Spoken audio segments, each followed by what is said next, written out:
All right, welcome back, everyone. It is my pleasure to introduce to you Blake Harvey with the Second Judicial District, Colin Ryan with the Sixth Judicial District, and Holly Reid from the Seventh Judicial District, who will be informing us about Tech2Connect. And a special thank you to this group. We had a presenter that was not able to make it, and these folks jumped right in, completed the PowerPoint, and really helped save the day. So thank you and welcome, and super excited to hear from you. All right, thank you. So I first just wanted to welcome you all here. We've had some really great presenters today. So hopefully we will continue to follow in that line. As I'm listening to everyone, I am hearing how this kind of works into Tech2Connect in various ways for us. So hopefully you'll hear that today too. So today my co-presenters and I are here to talk to you about Tech2Connect, or as you may hear it referred to as T2C. I also do see some familiar names online, not only from Tech2Connect in the 7th, but just from throughout the state, so welcome. So Tech2Connect is a program designed really to provide reentry and treatment services to justice-involved individuals. So if you have questions or comments, if you just want to enter those in the chat, and we will get to those at the end of the presentation. Colin. So my name is Holly Reid. I'm from the 7th District. I'm a community corrections supervisor now, but have been a community corrections program coordinator since Tech2Connect began. And I'll have my co-presenters just briefly introduce themselves, and we'll start with Blake. Okay. So I'm Blake. I'm also a supervisor with the 2nd District over our treatment team. I was also part of the Tech2Connect from the very beginning as a community treatment coordinator. And so hopefully we'll give you some insight to all our growing pains with this program and where it's at now. Hi, my name's Colin Ryan. I'm the Treatment Services Manager in the 6th Judicial District. I've been very lucky to benefit from all of Holly and Blake's growing pains, as we've only recently come on board with the program itself. It's really been exciting to see from a distance and now to actually kind of get off the ground. So, which got really excited to talk about this program. Next slide. So I would just say that we're talking about Tech2Connect as kind of a broad, bigger overview. There are some different intricacies in each district and across institutions as well. So just kind of want to put that caveat out there. So the spirit of Tech2Connect essentially is to work with clients on reentry. There are some skill building pieces and other things, which Blake will get into later. But that's the premises of our program is reentry. We know that most folks are going to reenter back into our community, and that's why we feel this is such an important endeavor that we've been on. So Tech2Connect has a lot of goals. Some of those goals are to keep clients connected to our community. We want to increase dosage, programming, and treatment. And we also want to provide that continuity care from the time they're in the institution until they're coming home. In the past, we saw kind of pieces done in different areas. And we really just want to make sure that we're having those conversations and keeping that treatment piece kind of moving along their journey through their system. We also wanted to improve reentry and reintegration processes and potentially reduce time that folks are serving in our institutions. So in this program, we utilize tablets like the ones that you see pictured here. That's actually exactly what they look like. So this tablet allows staff in the field, or districts, as we say, to work with clients that are in prisons all over the state of Iowa. We work closely with prison counselors and the clients, and then the district staff on reentry. It's a team effort. So we want our clients to stay connected to their communities, be part of that process, and have input, because after all, it is their reentry plan. We've chose evidence-based programming to be on the tablet. We want to target the risks and needs and barriers that we know that our clients face. And we also know that we have to target the right needs and risks to get them in the right programming and provide the, close to the correct amount of dosage and support if we're going to even ask them to work on making changes. So we know there's a multitude of reasons to increase dosage, right? So the more dosage they have, the likelier they are to be able to start working towards those changes that we may help identify, or that they may identify themselves. And some of those things that we use are moral recognition therapy, or MRT, the master plan, RAP, as Jim spoke about in our last presentation, and some other entities on the tablet. On this tablet, we can track dosage time, and we can relay that to the courts if they want to know what a client is working on. We can track that dosage by individuals, by institution, and then we can also use that dosage for other partners too that are looking at evidence-based treatments. We do work closely with Origin, who is our tablet provider, on that data, and so we share that statewide, but they're also able to use that in their programming as well. So Tech2Connect has given us the ability, like I said, to reach in and offer programs to folks that maybe wouldn't have received programming otherwise. Not every person that goes into the institution gets programming, so we are hoping that by utilizing the tablet, we're able to at least allow them to have some self-guided programming on the tablet, if not one-on-one with a probation officer in the field. This gives them the opportunity to work on things they want to work on, but also allows them to perhaps use their time in a more productive manner than maybe they would have previously. And we believe that by having these reentry discussions sooner, identifying resources in the community, and actually starting those relationships with our community stakeholders, that our clients will then ultimately have a better chance at long-term change and a successful release plan, and therefore stay in the community and reducing recidivism. So why use technology? We use technology to stay connected with clients in our face-to-face settings.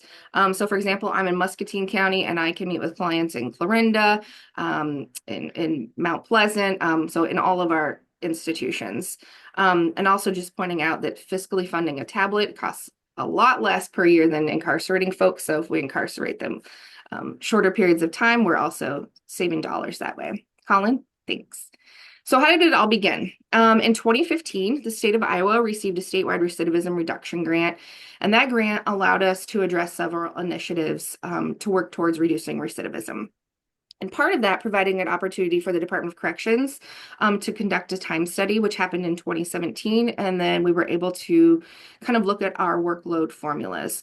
And this really gave us the opportunity to kind of see where our time was spent, if it was best spent on those tasks, excuse me, and then really dig into how that tied with our efforts to reducing recidivism.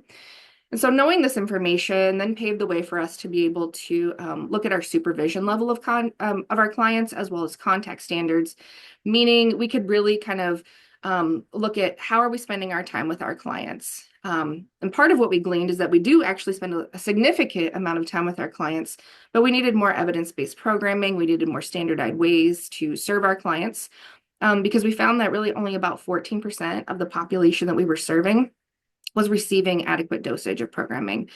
Our options for interventions and programming were limited. Our staffing levels weren't able to deliver programming efficiently.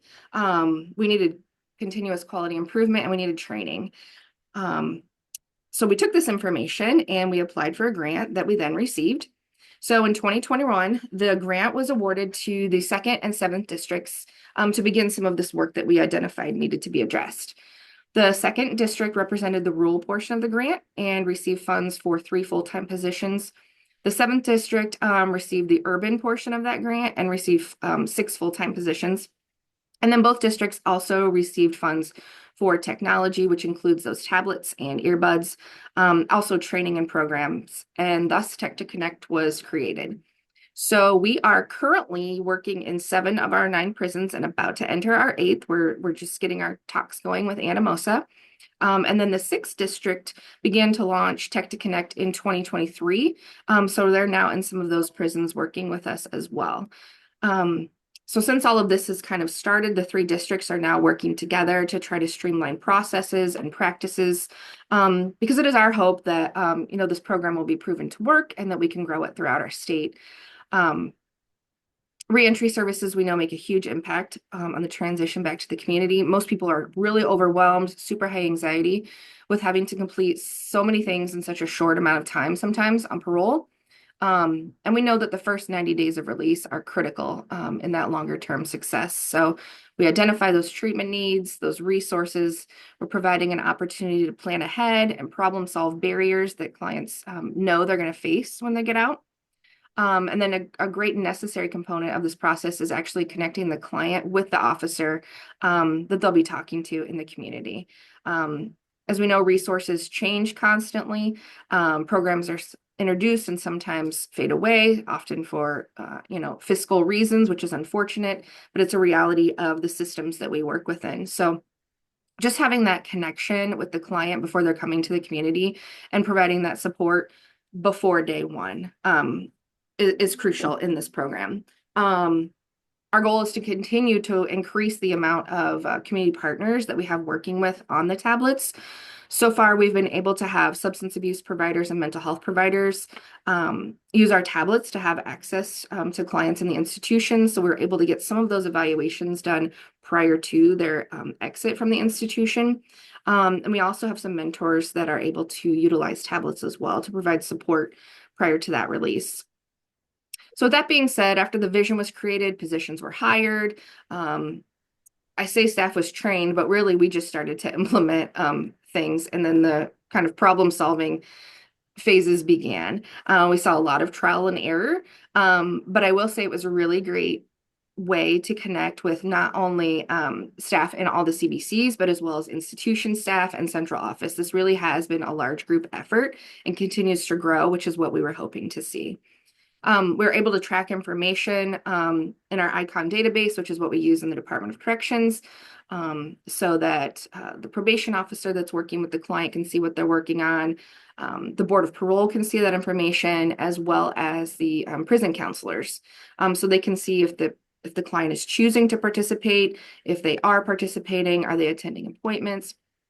But with that data on the tablet, we can also see what kind of self-directed work they're working on as well. And Blake will kind of get into in a little bit the opportunities that are on the tablet. Colin?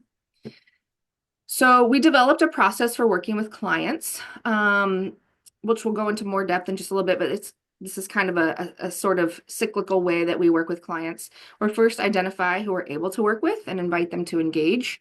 After we're working with them, we identify their needs, risks, barriers, and start to identify appropriate interventions and resources. We plan with the client, not for the client, as far as what their reentry plan is going to be. It's imperative to have their input because they know what didn't go well and why, and we really got to get to that why to figure out how to help things, progress differently when they release. We use multiple assessments and discuss those with the client. We coordinate with institution staff, field staff, community stakeholders, and they can move kind of through this slide as their needs dictate. Colin? As districts, we have about a total of about 450 tablets for the state, and about 85% of those are in the institutions. The others are used in community-based programming. So this map shows where the prisons are across the state. And as previously stated, we're in 7 of the 9, working on getting in the 8th prison. So hopefully here in the next few months, we will be up and operating in all of the prisons in Iowa, with the exception of Iowa State Penitentiary. Colin? So the first step to identify clients that we want to work with is we generate a list from a dashboard that we utilize that identifies clients from our respective districts that are housed in each of the institutions that we work in. So then we look at the county their charges originated from, see where they lived prior to incarceration, look at do they have active warrants and detainers, and then we also take into consideration their BOP recall date. I can tell you from a lot of experience with Tech2Connect, once clients in an institution know about this program being available, people from all over the state are reaching out in kiosks. These clients are excited about it. They see others getting to work on the tablets, the opportunities that they have as far as programming that they can do on the tablets. And that's our goal, right? Is that this will kind of grow into a statewide reentry program and just become our norm. So if a client lives in the 2nd or 2nd district, 2nd or 7th, or Johnson County, and their charges originated there, that's kind of our first criteria of what we look at. And then we double check the address to make sure that it's a client that's coming back to one of our districts. They came from our district and they're coming back. That's kind of that second piece of criteria. We do look into warrants and detainers. If it's a warrant or detainer from our respective districts, we can go ahead and work with the client. If it's outside of that, we have kind of worked on how we can sort of help the client navigate that. There's more work to be done there, and that is kind of one of our goals as well. And then I'll look at their board of parole recall date. Our goal is to work with clients at least 6 months before that recall date. I think long term, it would be great to look at that maybe a little bit further out, but that will bring in some staffing things to talk about. So lots of room to grow for Tech2Connect. And then sometimes counselors will let us know, hey, we're going to put this person in for potential early discharge. Can you start working with them? So of course, then we would start working with that client as well at that time. So essentially, if a client is from our district and returning to our district, then they are invited to Tech2Connect.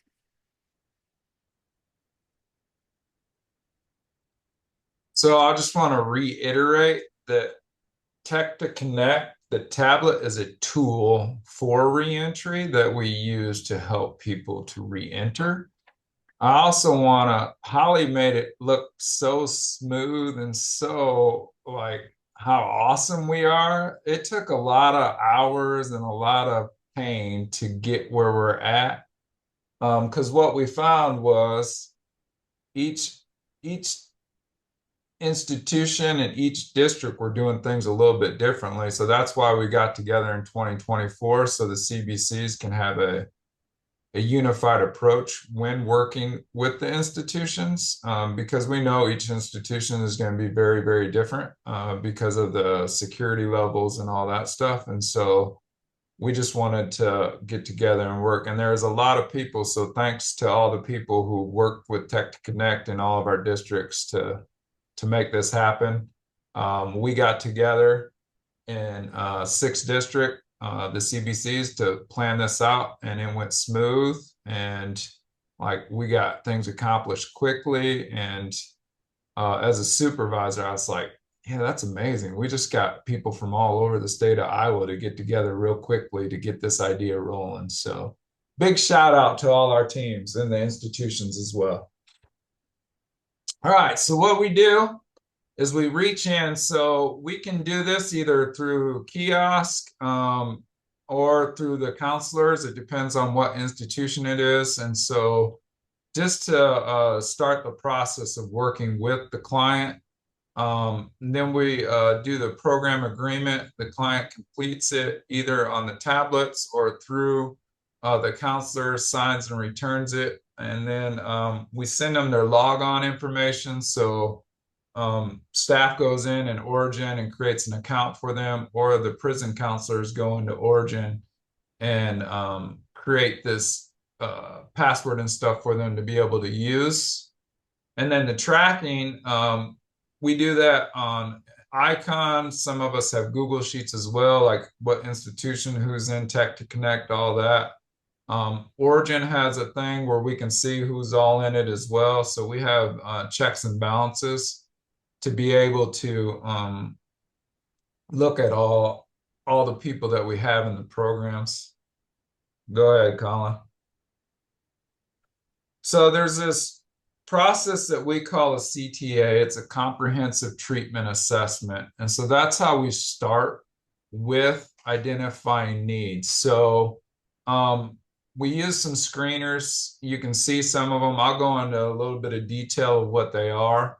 So screeners are just able to help identify, and it was kind of cool. This year, APPA standards came out, and under assessment 3.4 and 3.5, it talks about using screeners. So it's kind of cool to see that we're doing what the national standard is for screening. So I thought that was cool. The modified mini is just a brief screener for mental health. It looks at anxiety, it looks at mood disorders, psychosis, PTSD, and suicidality. And so we know a lot of people that come into the institution struggle with mental health, and it might have been because of their substance use, or it might be from a prior diagnosis for their mental health. We also look at the DAS, that's a drug and alcohol screening tool. Okay. And so we look at, ASAM standards for classifying someone with a substance abuse disorder, they don't consider time in a controlled environment as part of sobriety. So we look at prior to prison when we're using the DAST and the MAST, because it looks at their usage prior to prison. Because if they did the DAST according to their time in prison, it would score a 0 and it wouldn't look like they had a substance abuse issue. And so the same thing with the MAST. The MAST is a Michigan alcohol screening tool, and that's just looking at their alcohol use. And so if either of them are identified, or we'll recommend a substance abuse eval upon release, but then also we can also recommend on the tablet things that they can do for substance use and also for mental health as well if it's identified. So we might identify like they might need some therapy or a trauma group from the mental health side. We can recommend that upon release, but then there's things that we can also do with them on the tablets to help them identify and work towards them needs. And then we look at the ACEs and PACEs. So the ACEs looks at, it's a medical screener, but it's able to identify trauma. And then the PACEs, and then we do this. So we met last year and just trying to be more trauma informed. We only do this in person now. We used to do it like they give it to them and they would fill it out. So we do it with them in person now. And we might not even do it after talking with the person because it may cause more trauma from filling out the ACEs and identifying their trauma. We also look at housing needs. And then we also use like information that we already have in icons. So whether that's PSIs, their reentry stuff towards the prisons, DRARES, IVs to identify risks. And so then we take all that into consideration when we're talking with the person to see how that we can help them identify what needs that they have. And so, because it's very important that it's the client's goals, not our goals, right? Because we all have ideas. So we also, for reentry, we're screening for employment, health issues. We're looking at education. We're looking at transportation issues when they get out. Do they need childcare? Do they need voc services, parenting skills? Do they need family services? Are there still legal issues? And so that's the part that working with the prisons is going to identify them needs at the beginning, but then helping them form that plan for upon their reentry to the community, we're able to hit the ground running and have some of that stuff already in place prior to them re-entering the community. I'll go ahead to the next slide, Colin.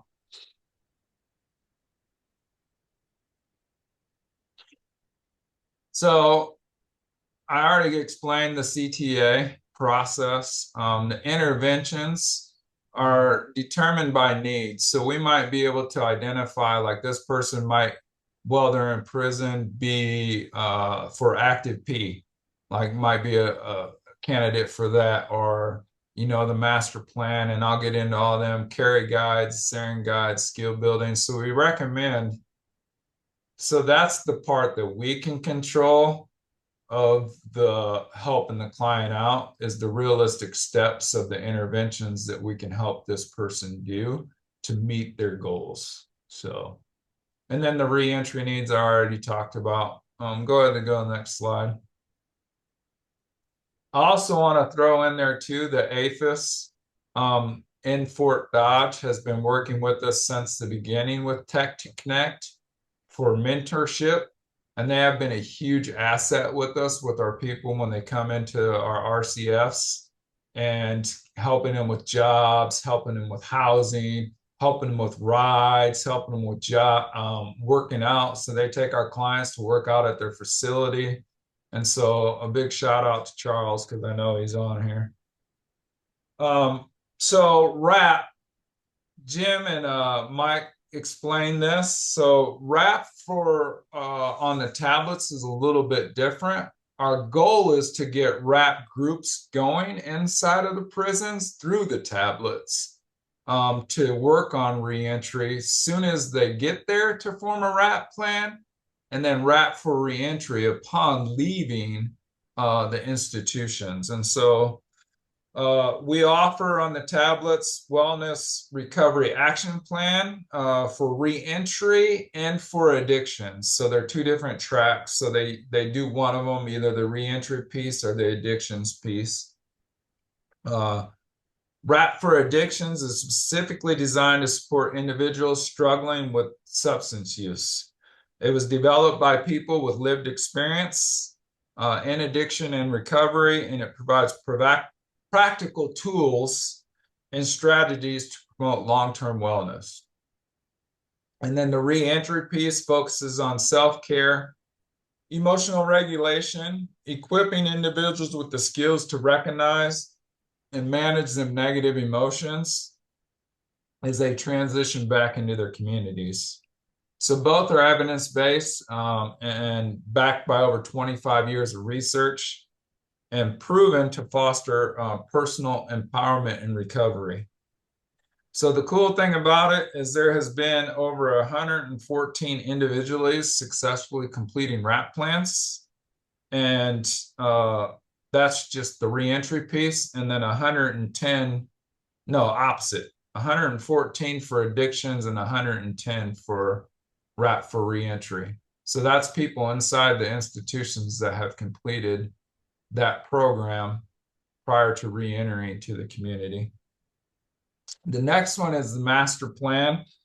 It's a transformative book and a program on the tablets created by Chris Wilson. So they can actually check out the master plan book.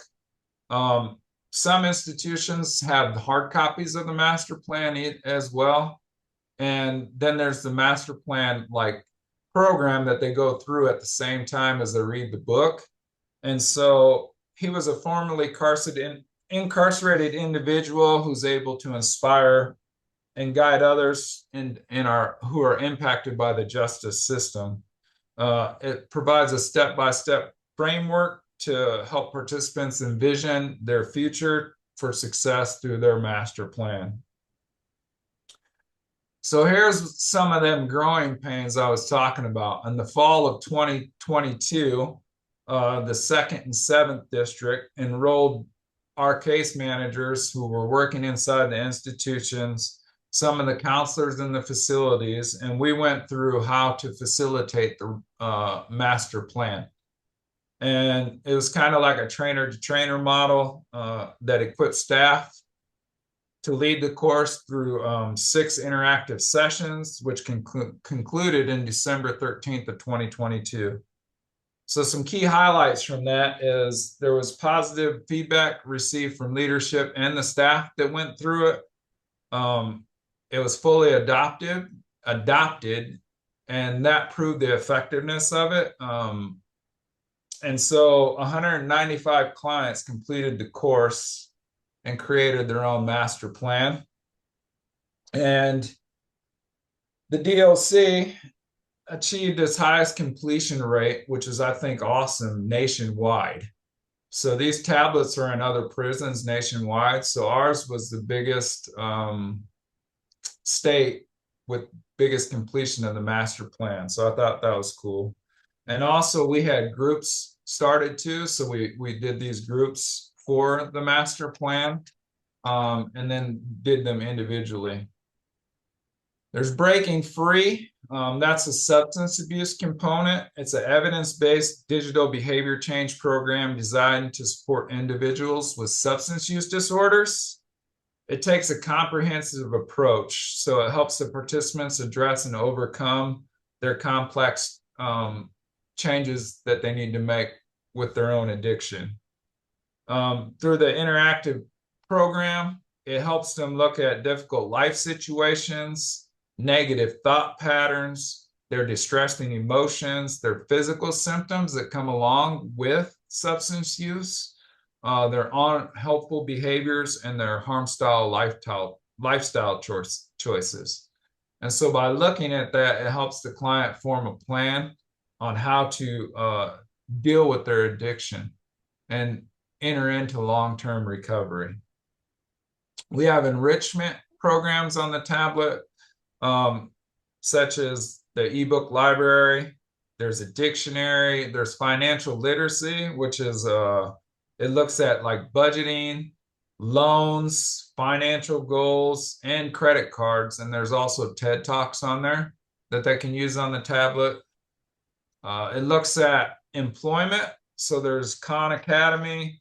There's no, yeah, Khan Academy Basic Works is part of the employment where they can look at jobs prior to being released that are in our areas. Work Essentials looks at resume and job applications on the tablets. And so they can start filling that stuff out and then reach out to the community program monitors or CTCs in the districts and say, hey, can you submit this for me or take a look at this for me to make sure this is right.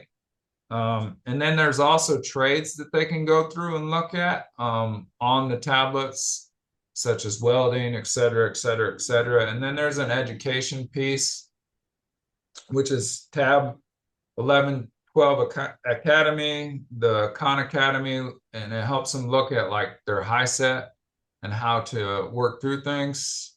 And then there's cognitive programmings on there that are tied to the CBT program, since it's steering guides, carry guides, etc.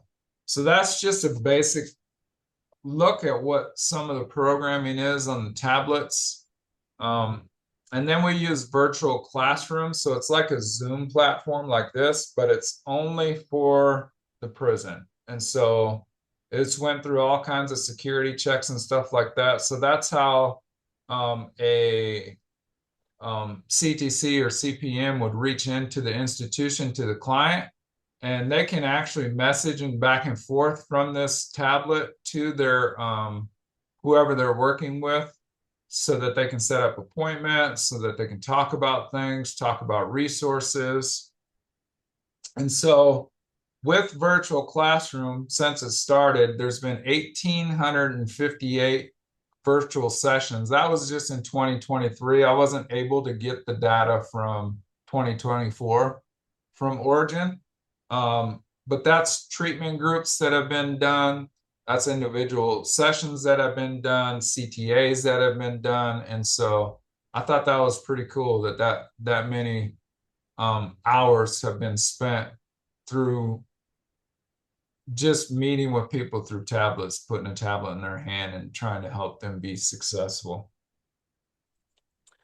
So there's also been more than 8,000 hours have been dedicated to incarcerated individuals through these tablet programs. So that's 8,000 hours. Every one of those represent time that may have been spent otherwise inside the institutions, not doing anything productive or doing something else. So this is programming that has been helping them change their cognitive approach, helping them think about, like, how do I be successful this time when I get out of the institution? And without access to this and these interventions, much of that time would have probably been spent doing things that, you know, want to help them in the long run. Any questions on that part?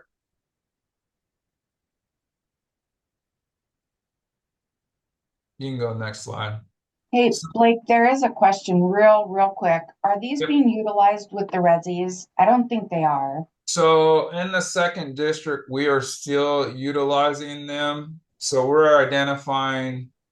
So when the 6th and 7th got together last year, we're going to put all of our tablets inside the institutions. We're just trying to figure out right now where them Resi tablets go, because they're being used. And so if we don't need them in the institutions, we're going to continue using them for the people in the facilities. Because that's another thing, when the second started, we used them in the community and in prison. And so that's been a component that the second's done since Tech2Connect has started.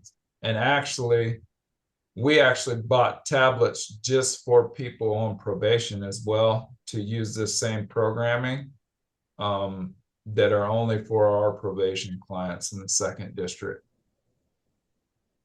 And I would say in the seventh, I think a lot of our folks who are transitioning out from the institution to 605 have had the opportunity to be in Tech2Connect. So they've had these assessments and action plan written. But we do have some tablets available in the community or the resi if they want to continue to be on the tablet. I know at the sixth, one of the things we noticed as well, though, is when clients come out to the, at least depending on the area they're coming out to, it's kind of engaging them into the community resources. The tablets have a use, but there's a very high security block on them as well. So, like when we're talking about doing a RAP plan, the question is it a self-directed thing on a tablet or working with someone face to face on the RAP plan that's going to get the most bang for their buck? So there's a use for it now, but whereas in the prison, it's been super clear in the community. That's for us anyway, in the sixth district, that was something where we found that when they're in the community, they have phones, they have kind of things that they're using on their own term. They're less likely to go to the tablets for these resources. And also some of the lockdown on the thing. So like the virtual classroom works better in a prison environment. It doesn't work in the same way that say something like Zoom works, where it's just a lot more accessible for community engagement as well. So it's still a work in progress, I would say, if that's a fair enough statement. Yep. Okay, good. And I would just reiterate that it's a tool. So like also in our RCS, Only been 2 weeks without our CPMs are meeting with people as soon as they come in to identify reentry needs, to help them with them needs, whether that's education, finding insurance, health issues, whatever it is, getting their meds filled. And so that's another thing that we're hoping with the tablets that we can do within the prisons. So big picture wise would be that counselor would reach out, they're going up for a parole hearing, and we would start, they'd do a soft handoff, they would know who their supervising officer is, they would already have meeting them. And so I'm also talking with Katie Schulke in the Fort Dodge Correctional Facility that our CPMs are going to work with their counselor to start helping them identify how do we get that substance abuse eval, mental health eval, any of that stuff set up prior to them even leaving the prisons. So the meetings, we meet regularly to talk about progress in institutions. We have forums. There's a lot of communication that goes on with this. So in our districts, there's people that are assigned to each prison. And I think the 7th and 6th are the same, correct? Like there's a certain person assigned to a prison. And so that person's communicating all the time with that counselor or counselors inside the institution to talk about it. There's a dashboard. So we have access to examine in real time how clients are utilizing this through Origin. So we can see actually what's going on if people are using it. And then the CPMs will reach out, or CTCs reach out from that data and just maybe message and say, hey, I noticed you haven't been on the tablet for a while. How do we re-engage you? Is there anything I can help you with? And then feedback, consistently asked to provide feedback. We're actually talking about through the 3 districts right now, forming a survey to actually get feedback from the clients that are using it. So how we can improve it and do all that stuff as well. It's all you, Colin. Oh, cool. Okay, yeah. Thanks, Blake. Well, yeah, just before I go into my section, I think one of the things is just to really note that, like, if you heard anything that you found really impressive about this, all the credit has to go to the 2nd and the 7th district. We're completely just riding their coattails. I'm kind of embarrassed being part of the presentation because we've only just got off the ground. It's like, and honestly, they kind of built such a great lead in for us. It's like we got like a completed IKEA kit with all the instructions, and the tablets were still sitting in my office for, frankly, an embarrassing amount of time before we got off the ground. So we have started moving on it though, and it's been so cool to see. I think Holly hit on this earlier. One of the things that I noticed was the day we got our kiosk stuff activated, there was already 60 messages waiting from clients who had heard that we were starting to go active, and so we were starting to link in with them immediately, and that was incredibly powerful to see the impact that it's already have. So we're kind of walking through a door that's already been painted, framed, designed and built for us. And again, being able to sit that as well. What also I want to give a shout out to is that with this project, and I know that the leadership played a huge part in kind of leading the way on this in the different districts and creating the space to do this, that there's a lot of experimental kind of stuff and how they had to work through everything like that, and I got to see that from a distance, as this is a very new way of doing things, and it's been an absolute pleasure to kind of come in and see it in a working space. And what it's allowed us to do is not just have the structure that I mentioned, but also like we hired a CTC Lynette came in and hit the ground sprinting, not running on this program in the last while. But not only have we been told how to do it, and kind of we've come together to work out what's the best way that we can work in an aligned way across all this, but we've got like support from 7th and 2nd as well. Like the coaching has come from other districts as well, that the check-ins as to how we're supposed to do things. And I really feel like with this program that we're really just scratching the surface on what can be achieved. Like we've talked a little bit about like the idea of when you think about a client coming into a residential facility, like making sure that they have the information that they need when they get to that facility straight away to know what's expected of them. We've looked at like kind of whether you can create videos and stuff for clients. There's a lot of stuff that we can still do and still utilize this opportunity for. And to Blake's point earlier as well, the whole what I was really impressed by, I think Dawn Klein from the 7th, we got to sit in and watch her do an interview. You can see the hope building in the clients, like just that empowering moment of hope when they're not feeling as stuck, and they're seeing that this isn't just work that they have to do, it's a pathway out and a pathway for improvement. So you can see that investment. And Blake had mentioned those dashboards. What we have there is in real time a measurement of attention. You can literally see when a client is assigned stuff, how long are they spending focusing on their substance use? How long are they focusing on their recovery, on their work? You're seeing in real time information on what they are spending their time on, which is really, again, when we talk about meeting someone when they're at, you rarely get a measurement of how someone spends their time when you're not watching them. And this is an exact example of how people are spending their attention unprompted. So you get a real information as to where the client is. So in terms of like the cyclical nature of it, and I think I going back to that first slide again, where is it? The reason why we have this again is to really honor the fact that even though we work hard for clients, not every client is going to make all the changes that they need to do to stay out of the system once we've worked with them. And putting this cycle in here is to really identify this, that at different point they're going to come back in, and that we are able to meet them where they're at and build on the growth that they've already had. So not looking at that coming back in like a failure, or like that they have let themselves down and everything like that. But there's a reality of resource allocation, and Holly identified this earlier. We don't have tablets for everyone. We have to identify the clients that we can work with. So with that in mind, we set the boundary, and we want to work with the clients firstly who are willing to engage. So we make 3 attempts to work with the client. If we don't hear anything at that point, they are removed from the program. And again, it's not meant to be punitive. It's just meant to make sure that we're keeping the resources from the clients who want to engage. The idea that we've looked at, and we're in the early stages about this, and I've said to Holly and Blake, please jump in if I say something stupid, because we haven't even got to this part of the program yet at this point. So they have full rights to interrupt, and it's very welcomed. But what I really am hoping for our district when we're doing this is to take that comprehensive treatment assessment plan. The client knows what they need to know from it, but when the probation officer receives the client from the community, they're getting a very in-depth kind of assessment with going directly to the probation officer at that point as well, and hopefully tabbing in some of those resources in the community as well. So it's already a shock when they come from the institution for the community. This bridges that, it reduces the anxiety, and hopefully we can meet them closer to where they're at this point.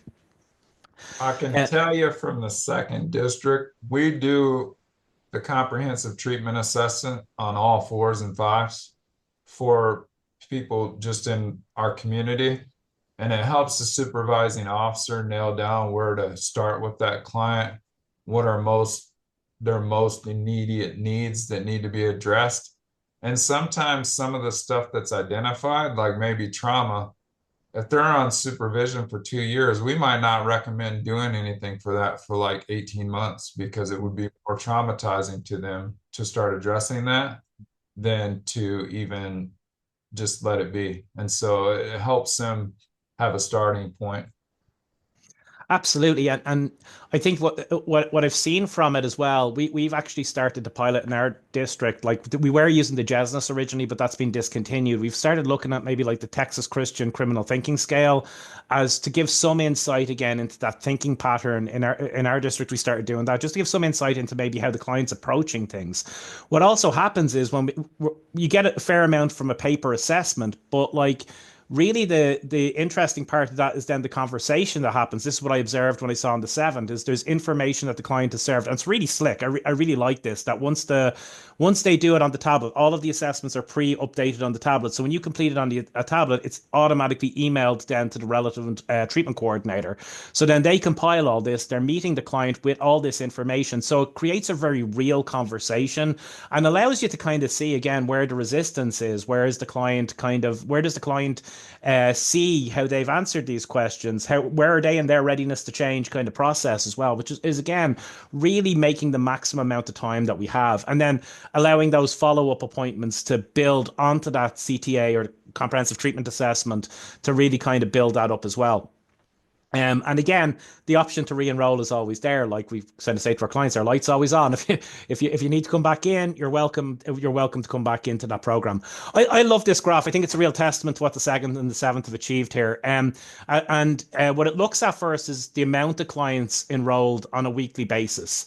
And what I think that you're seeing is this exponential growth as it's starting in 2020 into 2021, and they've gone through the teething process. What this really shows is where they're hitting that, where they start to really hit capacity and maximize. So the first graph, which shows 90 and 94, 150 and 165, that shows the amount of average weekly users on the tablets. Obviously, not everyone's able to use the tablets at all points. The clients may not have access a given week. They might not need to use it a given week. They may be on lockdown. There's a number of reasons why not everyone's using a tablet. But what we're seeing in the first bar graph here is the use has gone up. And again, I think the fact that in 2023, 2024, you're seeing that there's only a little bit of a growth, that's because with the resources there, they've really maximized what they've achieved and actually leveraging staff to client kind of ratios there. But you also see the continued improvement there as well, like the students who are active on it each week. Even though the numbers of students each week hasn't gone up, the amount of students accessing it has gone up each week, which shows that we're getting better with systems and stuff. I mean the 2nd and the 7th. We're jumping in at the end here. But it's getting more efficient, that more clients are using it, it's having more impact, and all of those that's time spent doing evidence-based work that is then being led by both the meetings on a one-on-one basis and the self-directed programming. So you're starting to really see in this both overall use of it going up, but also impactful and effectiveness going up in this graph as well. So I think this is super exciting in terms of like you're seeing a program being built in real time that's having incredible impact. This is kind of going back over a little bit of what I think has been said before, but this is where we've been involved a little bit in the 6th district. Getting us all onto the similar page, and this is where I was probably very annoying, and like 2nd and 7th have all this stuff, and I'm like, can we do it this way, can we do it that way, and I'm just entering at this point here, but trying to get us into a space where the tool, as Blake said, is meeting the goal, which is Reentry. The tablet is a tablet and it's great, it's a lovely piece of technology, but it's the system behind it, the use of it. It's a tool to get great Reentry. It's not magic on its own, it's how it's being used, and that's where the leverage is really important. And so building those relationships, and as we all know in COVID, unfortunately, sometimes the only way we could maintain relationships was through this digital space. And so being able to utilize that to this place here has been fantastic. And so some of it at the moment is harmonizing how we do it all, and making sure that we're kind of doing it in a way that is we're able to measure it, because again, we believe in this program, and being able to kind of get data points that we can say it's effective really only works if we're doing it in similar ways. So we're not measuring apples to oranges. Expansion, like I said, Holly touched on this, that we finally got the tablets out of my office, which is my crowning achievement of this year. And we got a tablet into Animosa, which was, again, we're trialing it, just getting it up and running. But that's exciting. And I know from our district, we have a lot of clients there. So the capacity to work with this is going to be very interesting. As we keep going, like we're looking at a survey, but it's an ongoing conversation, right? We have different customers with this product. Like we have the clients, they're the number one that they're coming out, but we also want to see in the community that this is having an impact.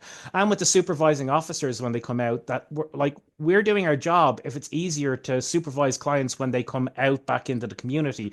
We're hoping to give the clients when they come out the best opportunity to succeed. We know not all of them will, but we want to create the environment for them to do that. And really, this is a bridging tool that allows for this in a much better way. And I'm really excited by where we can take it going forward. One of the other things that we're starting to do, and part of the other reason for the harmonization, was getting external research. The Department of Management is doing an external research, which is, I think it has been IRB approved at this point. So it will be hopefully a peer-reviewed study on this, and that's going on currently. This is why we're working at making our tracking systems link up and those type of things. But that data will really show the impact in a really meaningful way, hopefully. Okay, so we did that slide.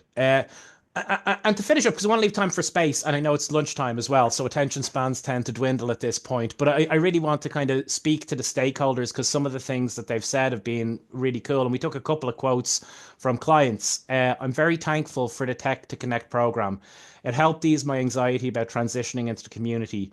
Through the mentoring program, I was able to have support set up ahead of time, which is very important to my success. Second quote there, the skill building offer through Tech2Connect program taught me to slow down and think through my situations before reacting. I learned a lot of coping skills and appreciated being connected to someone from my community. My PO was able to see what I was working on while incarcerated, and we were able to pick up where I left off.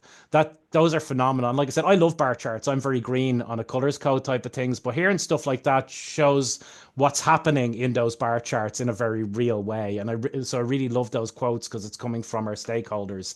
Equally, from staff in the institutions, Shane Hartman was kind enough to give us a quote from IMCC. The Tech2Connect staff play a significant role in streamlining services for prison to community by developing personalized reentry plans to address specific areas like housing, employment, substance abuse, and mental health.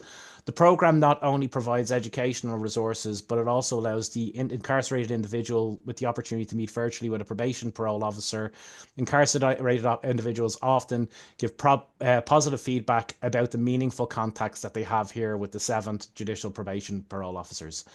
And Terry Zmolik from Mount Pleasant for all of the deals. First of all, I think that's twos. I apologize. Are chomping at the bit to get in the program. The biggest disappointment when their district doesn't have the program. Secondly, the biggest thing I like about the program is the connection between the district staff early on, so both know some of the expectations and goals prior to release. I'm a huge promoter of the program and can't wait till all the districts are involved. Like I said, these are again showing the stakeholders and I think giving meaningful feedback that's been very positive on what the 2nd and 7th have built. And again, I feel that we've scratched the surface what can be done here. I saw a lot of questions about plans for rollout and everything like that. We're not there yet. We're starting in our district and kind of building on what's being done. The potential is there. Absolutely, for expansion and for really meaningful re-entry on this. And again, there's a huge amount of credit to go to the 2 districts that took the lead on this. And it want to make sure that there's time for questions, which I am going to let Holly and Blake answer because they will know far better than me what the correct responses will be. But thank you very much for taking the time to listen to us about the program. I would just say I saw that Katrina put in the email if you want to contact us to become involved, perhaps on the tablet. She has her email in there, and then I'm assuming Katrina, you'll farm those out to the districts. Perfect. Because like I said, that is one of our goals is to really work on that community piece. We're small groups, our Tech2Connect groups, but we're mighty. So I think we're ready to kind of start delving into that a little bit more. So I'm really excited that you guys got to hear about our program. And some of you sound like you want to be involved. So that's exciting. I'm just scrolling through the chat a little bit too. If anybody wants to jump in with questions, though, feel free. I do see someone asked about if we have a sample of what a plan looks like.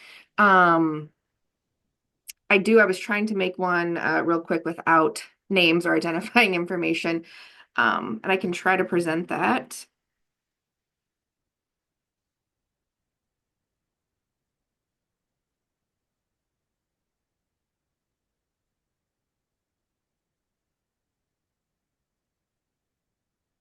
Not sure if that's presenting. There you go. You can see it? Okay. So we kind of look at when they went into the institution, a lot of other kind of things like, is there warrants, victims, have they had reports? Because those are things that we'll look at to see what was driving those decisions. What kind of interventions in the institution are they involved in? And then we give sort of a brief overview of their assessments and what those mean, because this CTA in the 7th district, this action plan will then go to our probation officers, which meet with the clients monthly on the tablet. DRAER is our needs assessment, so that really lets us know kind of some things that were already identified to work on. And then we're very clear about what to work on first. So with this client, we were going to work on negative mood first. And we target what tablet program, what skill building we want to work on. And then we use carry guides, sarin guides, and some other worksheets. And then we break it down to, these are the things that the PO, we know we want them working on for reentry. So this particular person, their social security card and ID, they said are with their significant other. So we're going to ask John Doe, hey, I need you to follow up with Jane and make sure she has that. If she doesn't, we're going to problem solve with them how to get those things before they leave the institution. Because no one can work without a social security card or ID. We talk about clothing. So if they need vouchers, those are ready to go the day they walk out.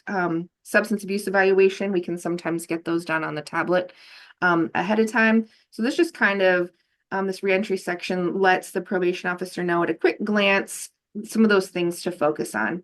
And then we give a summary of our interview that we did with the person based on all those different need areas. So that's just kind of that at a glance. And then our probation officers in the 7th, like I said, work with them monthly. They do one-on-ones, and then they kind of document every time what they're doing. When they are ready to release, they hand that off to the community provider or officer, whether that's work release or field, so they know kind of what carry guide they might be ready for next, for example.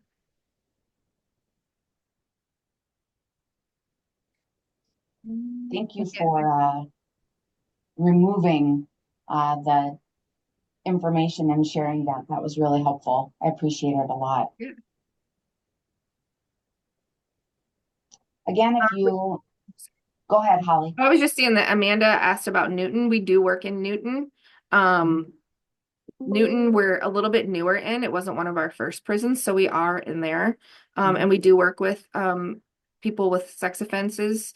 Sometimes those BOP recall dates we see get kind of pushed longer. They have to do treatment before they get out. So we have to be careful about when we're picking those folks up. So, but we are in Newton. They're really great. All the institutions are really great to work with. So, but there are sometimes some different things we have to problem solve, and we work with staff to do that. Oops. And then again, just contact Katrina and she'll get everyone connected. Thanks for already answering some of these, Katrina. No, we don't have enough tablets yet. I got you.